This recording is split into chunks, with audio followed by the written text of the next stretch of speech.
the other, Agricola was back in Rome in 85 AD and effectively retired from public life. His had been one of the more successful careers of the first century, and he very nearly captured the whole of Britannia for the Romans.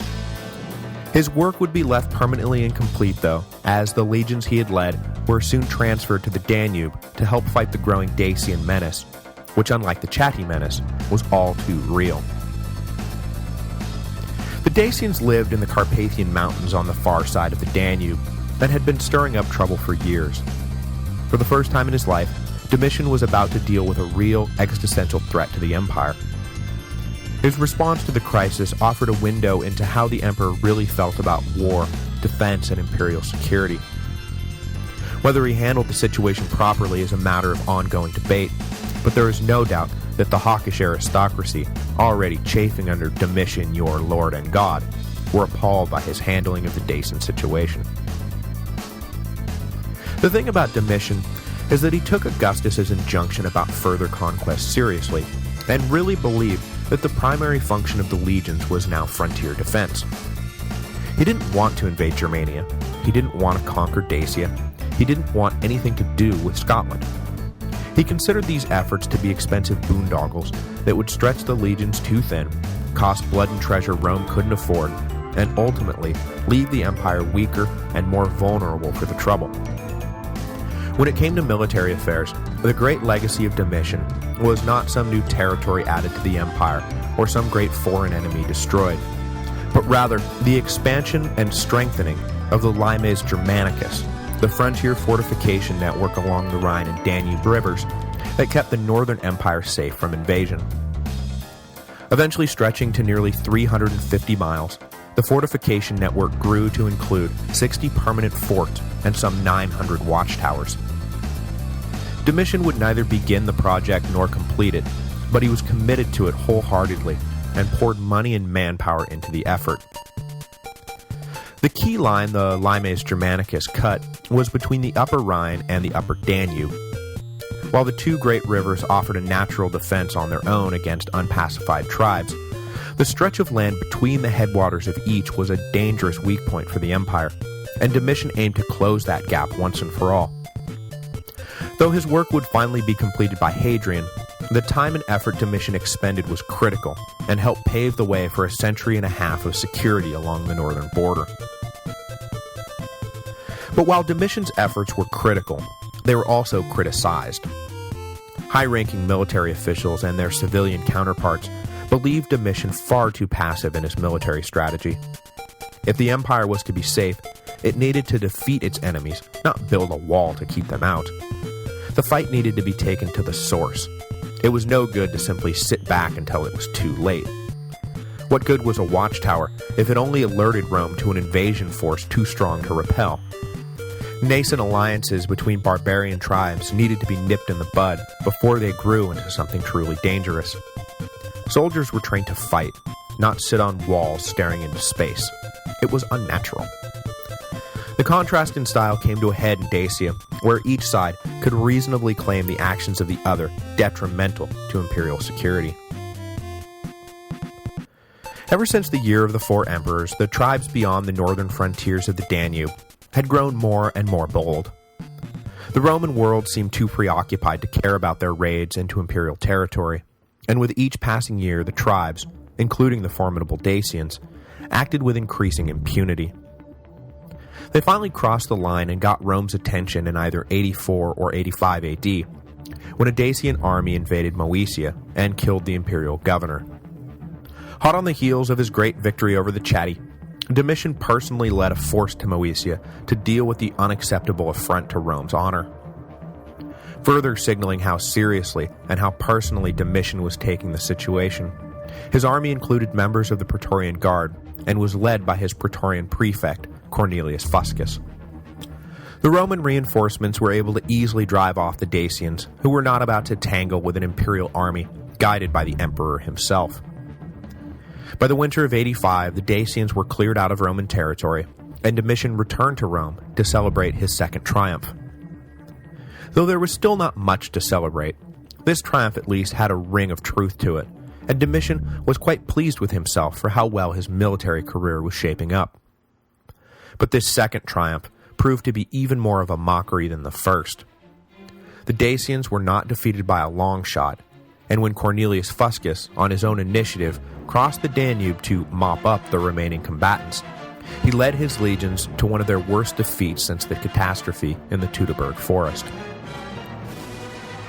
In 86 AD, Fuscus led elements of 4 legions plus auxiliaries into Dacian territory, expecting little resistance from the splintered and feuding local tribes. Except that the Dacians weren't splintered and feuding at all. They had been united by a king who was to become known to the Romans as the strength of 10 men. Decebalus saw the Romans coming from a mile away and set an ambush at the narrow pass of Tappi. Fuscus blundered right into the trap. He watched in horror as the entire 5th Legion was cornered and massacred, and then watched in humiliation as the legionary standard of the Praetorian Guard was captured and hauled off by the enemy. Luckily for Fuscus, he did not have to live with the humiliation for long, as he himself was soon killed in the fighting. Back in Rome, the triumph Domitian had celebrated now seemed like a cruel joke. He quickly returned to Moesia to oversee the reinforcement of the province. He divided the territory into 2 administrative districts and transferred 3 legions to boost the defenses along the Danube. Though he was convinced now more than ever that the legions worked best as a defensive force rather than conquering adventurers, Domitian understood that the annihilation of a legion and the capture of a standard, the Praetorian Guard standard no less, could not go unanswered. In both 87 and 88, the Romans crossed the Danube to campaign against Decebalus, though this time they marched with far greater care than had been shown by Fuscus. In 88, the Dacians and Romans once again found themselves facing off at Tappi, though this time the Romans did not stumble blindly into any traps, and Decebalus was soundly beaten. All would seem to be well for Domitian and the Romans. Their honor was restored and the enemy beaten. But unfortunately for Domitian, events elsewhere conspired to turn his victory into a bleeding sore. On January 1st, 89 AD, Lucius Antonius Saturnius, the governor of Upper Germania, had had enough of Domitian and led his 2 legions in revolt. With this sudden crisis on the Rhine, Domitian was forced to conclude a hasty treaty with Decebalus that formally recognized Dacia as a client kingdom of Rome. To ensure that there would be no trouble after he left, Domitian accepted a controversial provision that sent money and artisans to Decebalus in exchange for peace. The money and men would be used by the Dacian king to bolster his own defenses and properly equip his growing army. Domitian's treaty had the effect of transforming Roman tax dollars into Dacian swords, and putting Romans to work building walls that later Romans would die trying to climb. The officer corps was already grumbling about Domitian's cowardly obsession with roads and watchtowers, but for him to pay off an enemy like that was borderline dereliction of duty.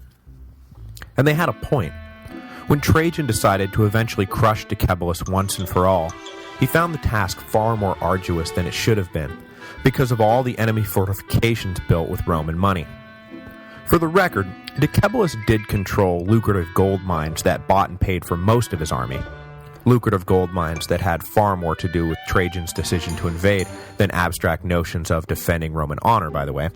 But still, the optics of Domitian's treaty were terrible, and the deal with Decebalus soon became a political wound that refused to heal. Next week, we'll start with the revolt of Saturnius, which would prove to be a turning point in Domitian's reign. Prior to the uprising, Domitian was harsh but fair in his use of imperial power, but afterwards, the emperor would become far more paranoid and far more cruel. Though in the end he would execute for treason no more men than the lovable, huggable Uncle Claudius, the last years of Domitian's reign would nonetheless go down in history as a reign of terror. Eventually, a conspiracy of court officials would determine that they had better kill the emperor before he killed them, and on September 18, 96 AD, Domitian finally met the violent end that he had always suspected would be his to meet.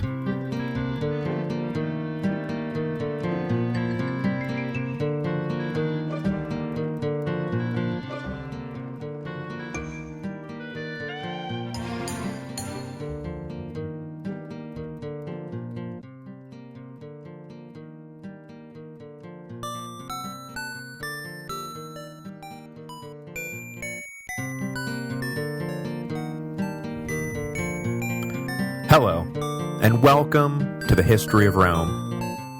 Episode 77, What Time Is It? Domitian's autocratic reign was approaching the decade mark when it finally ran into some serious blowback.